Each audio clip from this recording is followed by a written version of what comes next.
Yes, ikaze nanone inshuti bakunzi bacu hano kuri Ibakwe Media TV. Reka nizere ko muguwe neza. Akakanya ndagira ngo aho uri hose wumve ukuntu ibintu bigendekeye Wazalendo, FDR ndetse na FARDC muri operation Karautaka, operation Rukokoma, operation idasanzwe, operation njyana muntu, operation njena kwita itazibagirana amateka iyi ntambara mu Burasirazuba bwa Repubulika Demokarasi ya Kongo. Bikozwe nande operation yayibewe na Colonel Kazarama, yafatiwemo Colonel na Captain b'Abazalendo. Ndaje ngo inkuru nyibabwireho gatano ku kandi birumvikana ko mu byukuri ngiye kumabwira ibintu biteye ubwoba cyane. Ni operation yabere mu gace kitwa Nyabanira, ni muri groupement ya Binza, ni muri Nokivu, akaba ari muri territoire ya Rucuru. Ni operation yakozwe n'umwe mu mazi minsi batagaragara cyane, yaba muyobozi yaba ku rugamba rwa AFC 23. Ubwo rero turanaboneraho kubabwira mu byukuri aho amazi minsi abarizwa n'ibyarimo. Ni Colonel Kazarama, reka nzibabwiraho gatano kuri gatano. Hanyuma nyuma y'aya makuru munyemerere tuvi muzini muzingo ibitangazwa n'u Rwanda rwavuze kukubahiriza amasezerano ya Washington yavuzweho na Marco Rubio, Minisitiri w'Abanyamahanga n'Ubutwererane wa Leta Zunze Ubumwe za Amerika, watangaje byinshi asa nk'ushinja u Rwanda kuba rufite ingabo mu Burasirazuba bwa Kongo. Anatangaza ngo igihe ntarengwa cyo kuba ingabo z'u Rwanda zitakibarizwa ku butaka bwa Repubulika Demokarasi ya Kongo turabikomozaho. Uburundi rero bwahamagaje ambasaderi wabwo yitwa ngo nije barikanuye. Ni nyuma yo kuganira na Louise Mushiki wabo uhagararira u Rwanda, akaba umuyobozi mukuru nyamanga mukuru wa OIF. Reka tuze turebere hamwe igitumye Uburundi buhamagaza uyu mu ambasaderi wabwo, tubikomozeho muri aya makuru. Ni nizo ngingo eshatu gusa ngiye kubwiraho gatano ku kandi, hanyuma mbabwire ku bijyanye nari nsimbutse inkuru nyabuneka. Ndababwira ku bijyanye n'iyirukanwa rya Lieutenant General John Luboya wirukanwa na Perezida Felix Antoine Tshisekedi. Aka kanya bifite aho bihuriye mu by'ukuri n'ubusabe bwa General Muhoozi Kainerugaba. Hanyuma reka nze turebere hamwe byinshi kuri inkuru. Nyemerera unkandira aho hasi handitse subscribe cyangwa sabone, ubundi mu by'ukuri wiyongere mu muryango mugari w'abadahwema kwibanira natwe muri aya makuru gatanu kuri gatanu. Hanyuma iyo umaze gukanda subscribe ukanda like, tukabona ko ubikunda utanga igitekerezo gakiri dutuma muri comment, ari nako usangiza abandi aya makuru gasharinga. Yes, reka duhere kuri operation. Ni operation idasanzwe yayobowe na Colonel Vianney Kanyamuhanda Kazarama, usigaye uzwi cyane. Uyu asigaye ashinzwe ubukangurambaga mu mutwe wa AFC 23. Ni operation yafatiwemo umwe mu bayobozi b'imitwe ya Wazalendo, naho undi murwanyi mukuru wayo yishyikiriza ubutegetsi bwa AFC 23 ku bushake.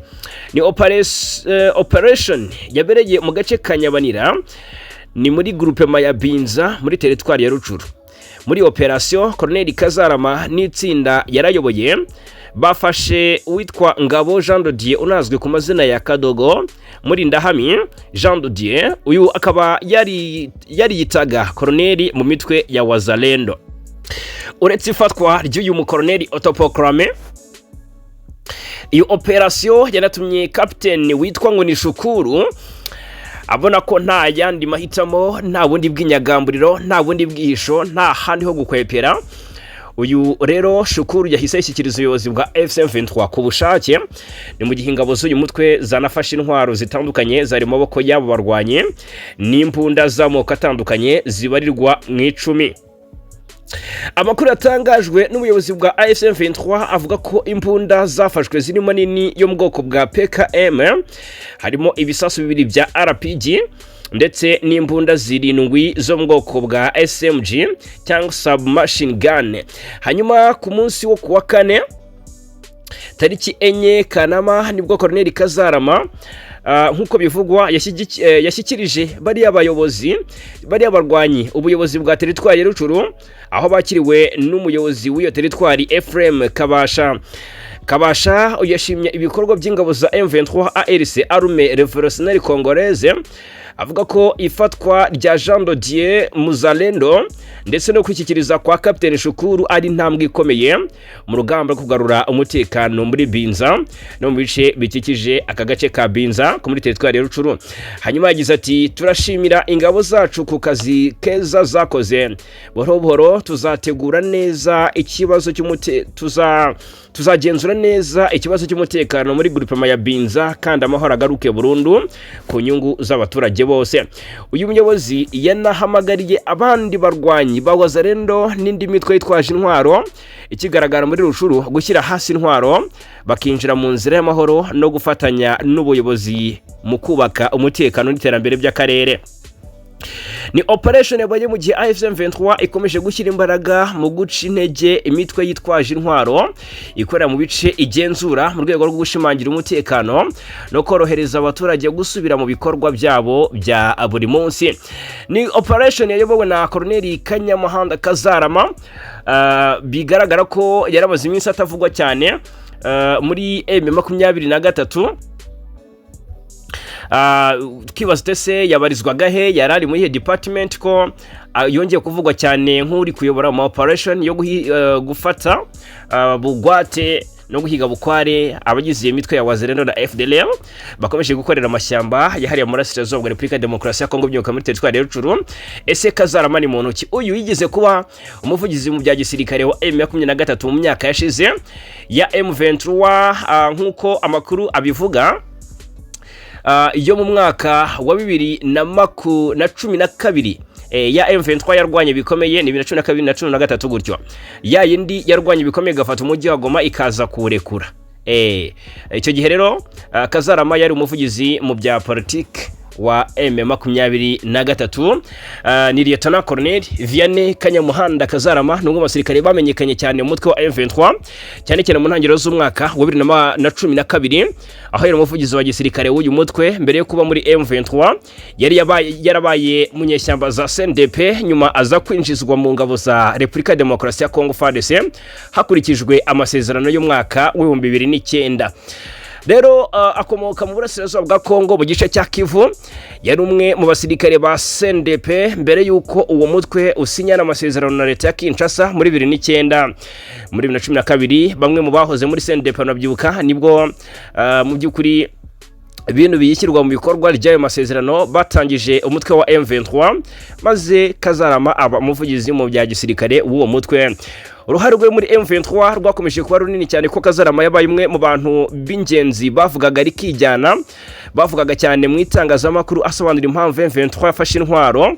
Mu byo yavugaga rero harimo kurandura FDLR mu Burasirazuba bwa Kongo, gutahura impunzi z'abanyekongo zari zimaze mu by'ukuri kugenda zitatana zari hanze y'igihugu, kubahiza amasezerano ya tariki 24 Werurwe 2009 no kunoza imibereho y'abaturage n'abasirikare birumvikana. Hanyuma yakunze kugaragara cyane mu biganiro mpuzamahanga no binyamakuru nk'umwe mu bayobozi bakuru ba M23 cyane cyane hagati ya 2012 na 2013.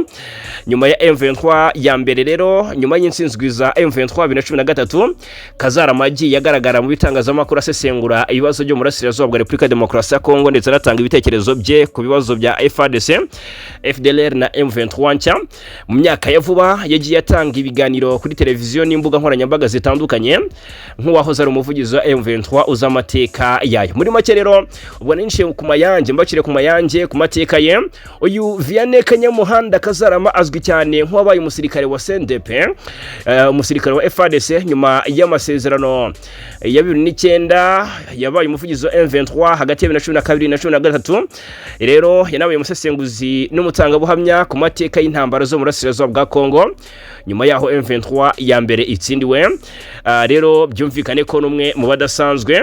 M23 rero yongeye mu by'ukuri kumwifashisha mu gukora ama operation ari gukorerwa muri teritwari ya Rucuru. Ngira ngo murabyumva ko dutangiye tubabwira ko operation yayoboye muri Rucuru yafatiyemo aba mapeti manini muri Wazalendo na FDLR kikaba rero ari kimwe mu by'ukuri mu bikorwa bimuvuzweho muri iyi minsi ya vuba.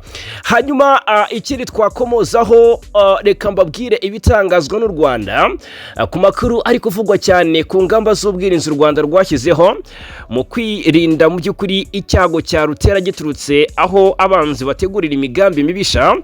Ngira ngo murabizi ko Leta Zunze Ubumwe za Amerika nk'umuhuza hagati y'u Rwanda na Repubulika ya Demokarasi ya Kongo zimaze iminsi zikoreza u Rwanda imitwaro. Murabizi ko Amerika imaze iminsi ifatira abanyarwanda bamwe mu ngabo ifatira igisirikare cy'u Rwanda ibihano ndetse n'abajenerali mu by'ukuri bamwe mu bayobozi b'ingabo z'u Rwanda, bikavugwa neza ko rero irushinja kuba rudashyira mu bikorwa ibijyanye n'amasezerano rwasinye na Repubulika ya Demokarasi ya Kongo mu mpera z'umwaka ushize. Ibyatangajwe na Marco Rubio twabigarutse mu makuru yatambutse. Icyo nje ngo babwire nuko ngo mbabwire icyo u Rwanda rwabivuzeho 5-5 muri inkuru. Ni munyemerere rero mu by'ukuri twanzike turebera hamwe ibitangazwa na Minisitiri w'Abanyamahanga w'u Rwanda n'ubutwererane ari we Ambasaderi Olivier Nduhungire, hakomoza ku byatangajwe na Minisitiri w'Abanyamahanga wa Leta Zunze Ubumwe za Amerika ari we Marco Rubio ku ngamba z'ubwirinzi u Rwanda rwashyize ku mipaka, dore ko Amerika yo yanarenze igasaba u Rwanda gukura ingabo zarwo mu burasirazuba bwa Repubulika ya Demokarasi ya Kongo. Ukibaza se koko izo ngabo zirahari? Amerika ibizi neza.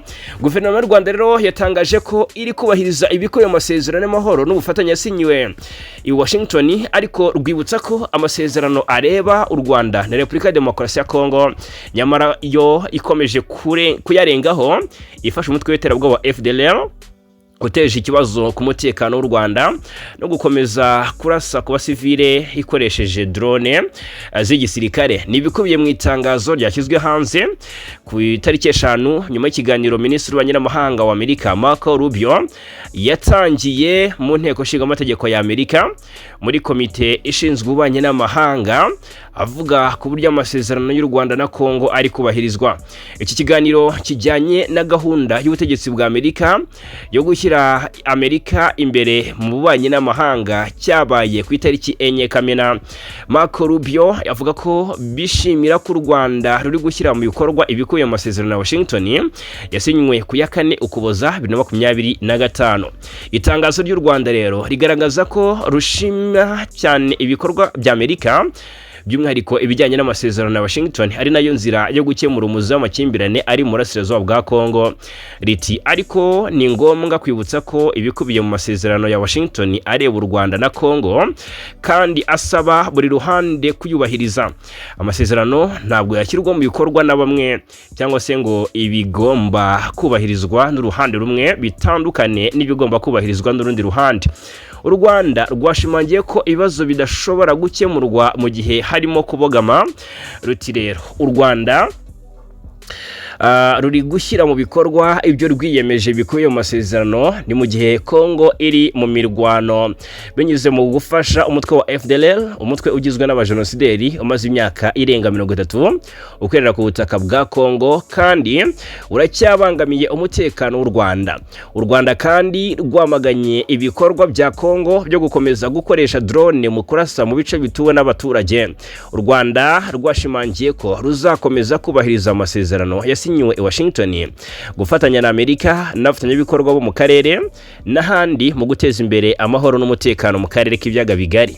Aya masezerano impande zombi zagiranye ajyana nayo gusenya umutwe w'iterabwoba FDLR, bikozwe n'ingabo za Kongo, byamara gukora u Rwanda rugakuraho ingamba z'ubwirinzi, harimo kandi ingingo yo gucyura impunzi. Mu bikorwa remezo byitezwe ko u Rwanda na Kongo bizongera imbaraga mu bufatanye mu kubaka urugomero rwa Rusizi ya 3 ruzatanga megawati 203 z'amashanyarazi rucanira abaturage barenga 300,000. Biteganyijwe ko ruzuzura mu mwaka wa 2030 rutware miliyoni 800 z'amadolari ya Amerika.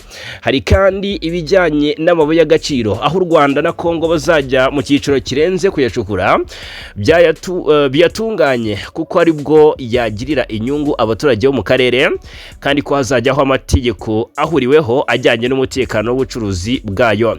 Amasezerano ya Washington kandi ateganya ko ibihugu byombi bizifatanya cyangwa se bizakira hamwe bikifatanya gukura gaze metane mu kiyaga cya Kivu, mu by'ukuri bigitunganye ingufu z'amashanyarazi. Guverinoma y'u Rwanda rero inahamya ko ibihugu byombi bifite amahirwe menshi byabyaza umusaruro akabifasha kwirinda amakimbirane. Yizera ko rero ngo habayeho ubufatanye buteganywa mu masezerano na Washington akarere kagira amahoro arambye nakabuza. Minisitiri w'ububanyi n'amahanga n'ubutwererane w'u Rwanda Olivier Nduhungirehe avuga ko rero u Rwanda ruzakomeza kubahiriza amasezerano na Washington ariko runenga Kongo igifasha umutwe wa FDLR ugizwe hanini n'abasize bahekuye u Rwanda muri jenoside yakorewe abatutsi muri Mata 1994. Mu yandi makuru, guverinoma y'u Burundi yahamagaje mu gihugu ambasaderi w'u Burundi mu gihugu cy'Ubufaransa yitwa Spey Carta Njebarikanuye. Ni nyuma y'iminsi 2 gusa, murabizi ko mu minsi 2 ishize uyu Njebarikanuye yakiriwe n'umunyamabanga mukuru w'umuryango w'ibihugu bikoresha igifaransa OIF Louise Mushikiwabo akamunyarwandakazi. Kuwa kabiri tariki 2 nibwo uriya mu diplomate yakiriwe i Paris mu Bufaransa na Mushikiwabo amushyikiriza impapuro zimwemerera guhagararira igihugu cye muri uriya muryango. Gitega mu ibaruwa yo ku itariki 3 Kamena 2026 yashyizweho umukono na Minisitiri w'ububanyi n'amahanga Ambasaderi Edouard Bizimana yasabye Njebarikanuye mu by'ukuri yasabwe guhita asubira i Bujumbura vuba na bwangu kugira ngo agezweho ubutumwa bwihutirwa bumureba. OIF mu butumwa yashyize ku rubuga rwayo ku munsi wo kwa kabiri yavuze ko Ambasaderi Njebarikanuye ari nawe uhagarariye perezida w'u Burundi mu nama ihoraho ya Francophonie yashyikirije Mushikiwabo impapuro zimwemerera gukora uwo murimo. Ati rero yagize iti umunyamabanga mukuru wa la Francophonie Louise Mushikiwabo yakiriye Madame Spey Caritas Njebarikanuye ambasaderi w'u Burundi mu Bufaransa akaba nuhagarariye perezida w'igihugu mu nama ihoraho ya Francophonie aho yamushyikirije impapuro zimwemerera guhagararira igihugu cye abikora mu rurimi rwe kavukire. Uriya muryango wunzemo ko ibiganiro hagati y'ambasaderi w'u Rwanda na Mushikiwabo byibanze ku buryo bwo guteza imbere ubufatanye bushingiye ku byihutirwa igihugu cy'u Burundi cyihaye ndetse na gahunda za Francophonie cyane cyane mu nzego zo guteza imbere gusoma no kwandika no kwimakaza uburinganire hagati y'abagore n'abagabo. Gitega yahamagaje uriya mu diplomate mu gihe umubano hagati y'u Rwanda n'u Burundi umaze imyaka myinshi urimo agatotsi. Mu myaka yashize Kigali na Gitega byagiye mu by'ukuri bishinjanya ibikorwa byo guhungabanya umutekano mu gihe Burundi bwakomeje kwegera Repubulika ya Demokarasi ya Kongo, igihugu gisanzwe gifitanye amakimbirane n'u Rwanda kubera ibibazo by'umutekano muke uri mu burasirazuba bwacyo. Bitekerezwa ko kwakirwa kwa Njebarikanuye na Mushikiwabo usanzwe ari mu bayobozi bakomeye bakomoka mu Rwanda bishobora kuba byarakuruye impaka muri bamwe mu bayobozi b'Igitega. Uriya mu diplomate rero yahamagajwe kandi mu gihe Mushikiwabo yitegura kongera kwiyamaza kuyobora OIF mu ntara murambabarira mu matora ateganyijwe mu mpera za 2026 n'amatora ashobora gusiga uyu mu diplomate cyangwa se ashobora gusiga uyu wahoze ari minisitiri w'ububanyi n'amahanga w'u Rwanda atorewe kuyobora uriya muhango ayobora kuva muri 2019 uriya muryango murambabarira muri manda ye ya gatatu. Mu bagomba guhatana nawe harimo Juliana Amato Lumumba, umukobwa wa Patrice Lumumba akanaba umukandida watanzwe na Repubulika ya Demokarasi ya Kongo.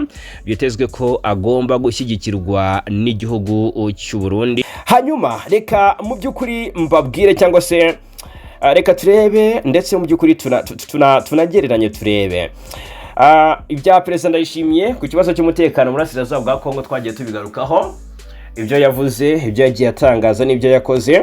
Abenshi buribaza batese bizasaba iki kugira ngo Ndayishimiye ahabwe cyangwa se ashimirwe, ese azibukwa nk'uwaharaniye amahoro mu Burasirazuba bwa Kongo?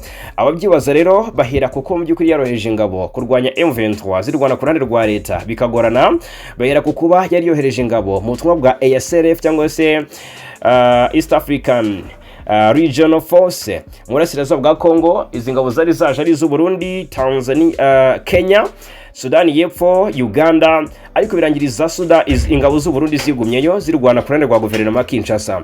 Perezida w'u Burundi kandi akabona perezida wa Afrika yunze ubumwe. Muri iki gihe General Evariste Ndayishimiye yakiriye intumwa ziturutse mu ihuriro East Congo Diaspora mu ngoro ya perezida Igitega.